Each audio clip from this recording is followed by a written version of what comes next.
The real reason why men aren't men in the way they used to and women aren't acting as feminine as people say they should is because of the trees. Most of the trees in America are masculine. That we don't have a lot of female trees.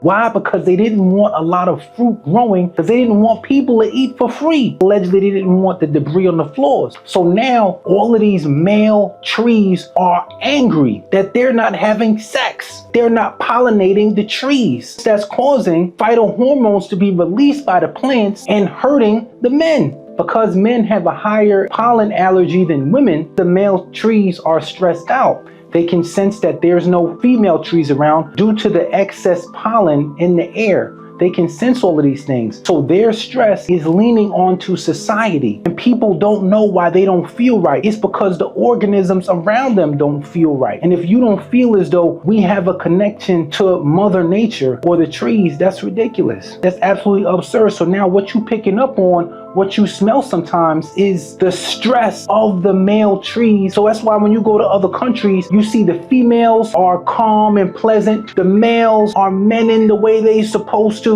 And everybody, for the most part, has a higher life expectancy. When you come to America, a lot more people seem a lot more stressed out. And I argue that's because the trees are stressed out, because they can sense. And so when trees are stressed out, they can shoot off things to try to harm other males. And males can be harmed by these trees. In the same way you might say, yo, you bugging, whatever, you tripping. If I have mice or rats and I put down rat poisoning, even though I am not trying to harm myself, even if I'm trying to harm something else, I can still be harmed. If a tree puts out things that can harm other male trees in the effort that it can get the female tree to give birth to its offspring, and it's putting something out, it could possibly hurt humans because their goal is to try to hurt the other male trees. That doesn't mean that they can't be bystanders who get harmed like humans. So if rat poisoning can kill humans, why can't tree phytohormones or different things like that affect humans?